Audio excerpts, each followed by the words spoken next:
Okay, I've had more than a few gentle recommendations to upgrade my audio. The people have spoken, and the East Coast has heard you. May I present to you the Yeti? Let's find out together how it sounds, and you can let me know in the comments if it was a good investment or a waste of $200. On to the video. Do you remember that free hugs movement that was popular way back when? No, not that one. This one. The concept for this particular scheme is that the aliens from the beloved Sigourney Weaver-led franchise have made it to Earth. Notably, we have our lovable Oscar the Grouch battling 1, 2, 3 FaceHuggers. Now, I don't know about you, but I was raised on microwave pizzas, Sesame Street, and the Alien franchise. And if you think this sounds like bad parenting, it was pretty much standard as a 90s kid. If you weren't watching something you shouldn't be watching, then you weren't trying hard enough.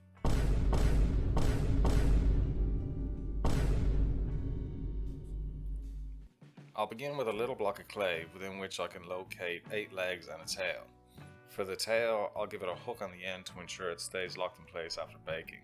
I can then twist the leggy fingery thingies into position and realise I've somehow lost all the footage of sculpting the carapace and the breathing flaps to the body.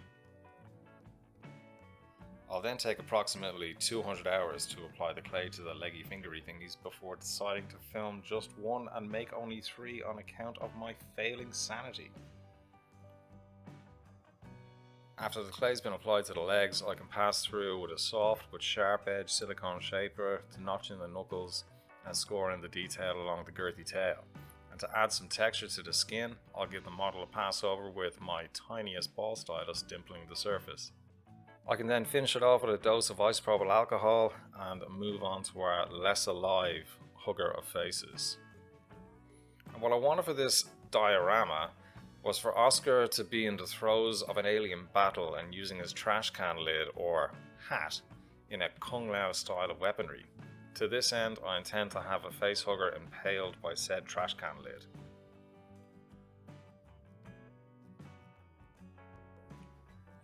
I'll make the lid in 2 parts. Firstly, I'll make a clay disc, then bake said clay disc and apply a layer of bacon bond before adding a top layer that I can then texture suitably trash can like. I'll scrape in the grooves with my scraping tool before softening up the edges with my favourite silicone shaper before finally adding a little hat and checking the fit in our facehugger's face cavity.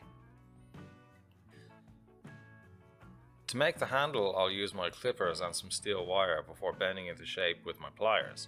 To help with future texture, I'm taking outrageous artistic liberties and imagining this trash can to be handmade and hand-beaten steel.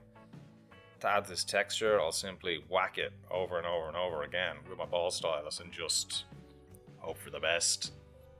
The trash can will begin as a large piece of aluminium foil. The foil inners drastically reduce the amount of clay required, making this process a lot cheaper and a lot lighter. After some cursory twirls, I'll goop up the metal banana with some bacon bond and encase said banana in a layer of Sculpey.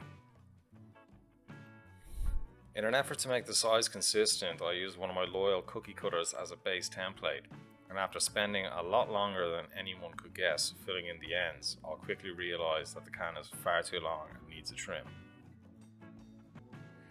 I did do a cursory search for trash can diagrams on the Googles, to try and name the individual parts, but we're just going to have to start referring to things as this bit and that thing. And so I hollowed out the bottom bit and then I put on the strappy thing and then I scored in these bits.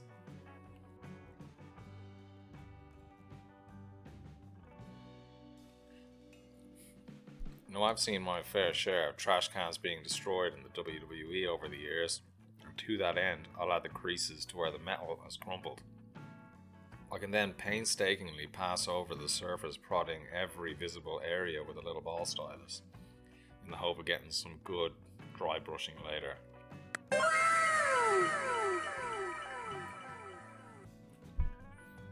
Oscar's body begins as an enthusiastic cheerleader, spelling out capital T for Sesame Street, and after a quick check I can chop off Oscar's lower half to ensure a snugger fit in his trash can.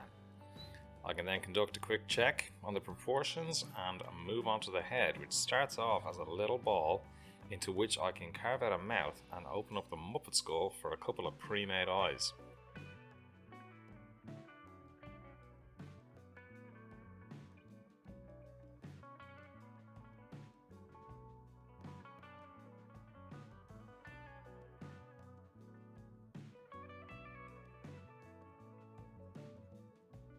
I can then add the lower eyelids and position the eyebrows to appropriately express the impending doom befalling these bastions of kindness.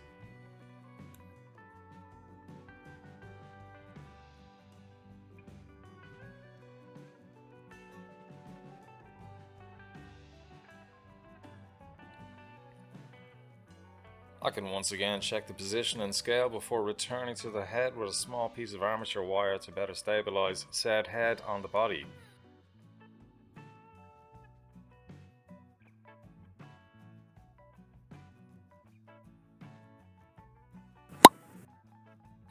With the head being secure into place, I can move on to the fur. And honestly, I don't know why I seem to consistently pick fur heavy projects. Fur is like glitter, and glitter has a special place in hell.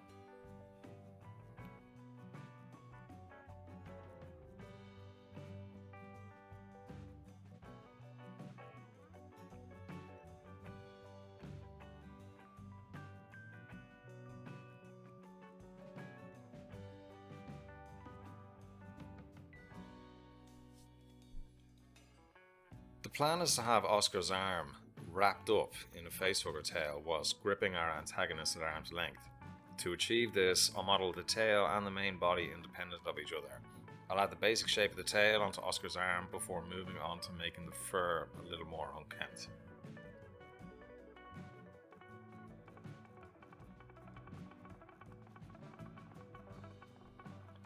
To achieve this, I roll out 2 long pieces of clay and proceed to chop them up roughly so that I might add random tufts to Oscar's far too fine fur.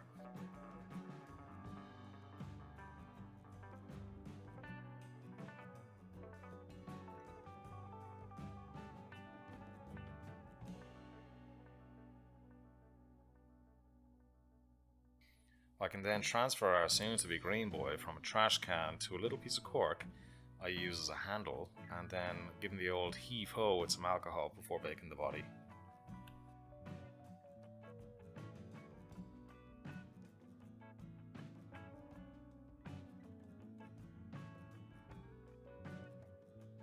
In order to connect the 2 pieces, I'll call on the softer of the skull piece to bridge the gap.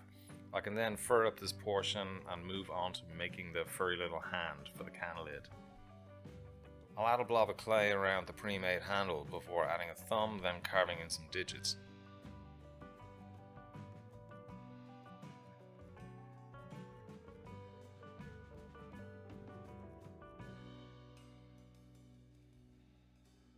I can then eliminate 90% of the detail I've added with even more fur. I can now line up the facehugger with the hand and the hand with the arm before attaching said hand with some bacon bond and blending. Then we're on to the piece de resistance, which I'm pretty sure will get me demonetized if I were actually monetized on YouTube.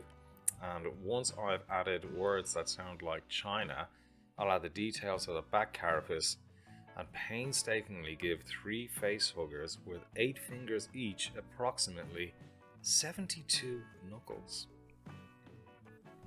Let me know in the comments if you can see where and on which space puppy I gave up adding knuckles.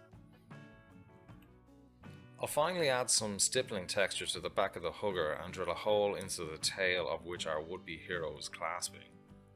As I've used glue on the model, I knew I'd need to use some milliput to finesse the seam between the creature body and the creature tail.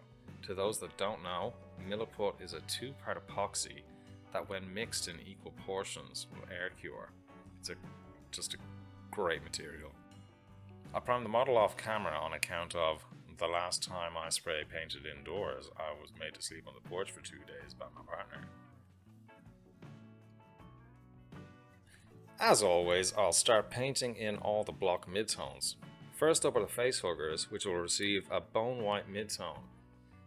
I'll then give the metal trash can an undercoat of black before sipping on some black coffee from my favourite mug. And if you were, up to this point, in any doubt of the kind of person you're following, this is me in a nutshell. Or in a mug. Once the black is down, I'll coat Oscar in a goblin green, which is the closest shade I have to the original. In order to get into the tricky recesses within the fur, I'll try something I haven't tried before and add some flow improver, which worked a treat. One day, that airbrush will be mine. If anyone watching this has ever dry brushed before, then I need not explain to you how satisfying this experience was, even as a self-admitted novice painter. My hope is that if I make enough of these things, then maybe someday I can call myself adequate. Next up, the face fondlers will receive a watered down wash of beastly brown. For me presently, washes are a combination of paints I already have and water I already have. And if I don't have the requisite water for the project, then I force myself to the kitchen, get more water. I can then paint in the blackness that is a Muppet's mouth before painting the FaceHuggers' proboscis. Ever spent time on the internet researching facehugger anatomy for a YouTube video? No? Well, this boy has. With the proboscis painted, I'll then paint the center bit before giving them all a dry brush with an initial bone white. The dry brush will highlight the edges while leaving some mid-tones and hopefully most, if not all, of the recess shading done earlier with the wash. Just when you think you're done, you watch both director cuts of Alien and Aliens and realize that these space puppies are glossy, and therefore need a clear varnish coat. Before we can move on to the base, Oscar needs his trademark orange eyebrows and the whites of his eyes tidied up. I added pupils later, but it seems I don't have footage of that. For the base I wanted a road and a sidewalk, and for the road I used bright blue XPS foam, which I can use as a template to mark out my sidewalk onto a sheet of foam card. I'm not sure what this card is, how to get it, or how I have it for that matter. I'll apply an offensive amount of Gorilla Glue and fix it in place, with, once again, the most jacked book that I own. I can't begin to tell you how satisfying this was. I want to buy all this card, just so I can do this over and over again. Using one of my many pointy, but probably be fine if you fell on it tools, I'll score in a series of saw cuts into the concrete for nothing more than a bit of visual interest. This is a literal piece of road that I took from some local roadworks to see exactly how it would fare for texturing. And it turns out pretty good. And with the smashy texturing complete, I'll nick in a series of gouges and cracks to the concrete before, for a second video in a row, failed to provide any entertaining transition for the priming. For asphalt, there's a long-running trusted technique of using sandpaper amongst YouTubers.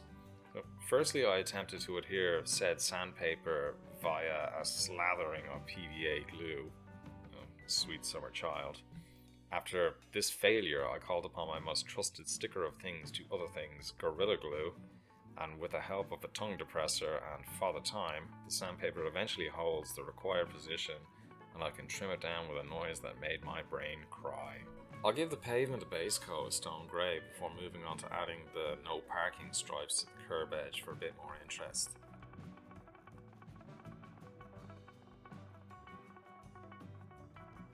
Using a sun yellow, I'll stipple on the road markings, and the stippling will give the paintwork an imperfect finish that seems a little weather-worn. The scale will also give it an imperfect finish, but this will no doubt become the theme of this channel.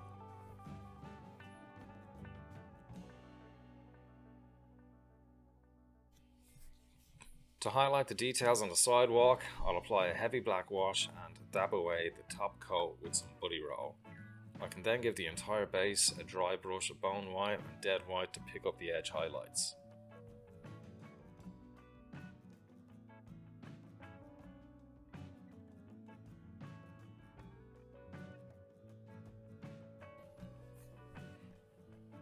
When checking the position of our valiant but probably doomed hero, I realised the scene looked a little sparse and needed a bit of clutter and some complementary colours. For those that have never heard of a complementary colour, this is a colour that tells you, you look pretty, and also on the opposite side of the colour spectrum. Hence I'm including red to complement the green of Oscar's fur.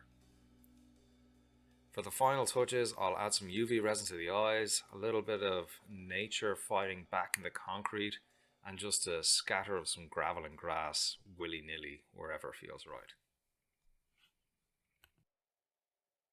And with that, we are once again done, and roll on those final images.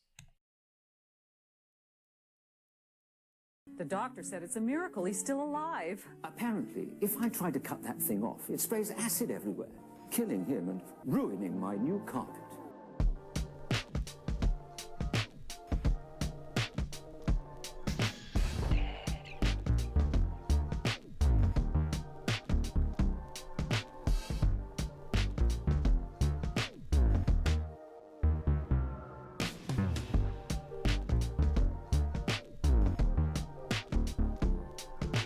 Massive thank you to my now 623 subscribers. That's another big jump from the previous videos, 238.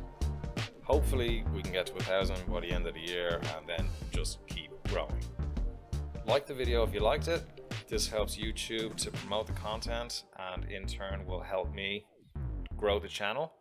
Share it with your friends, share it with your enemies, and until next time, go make a mess.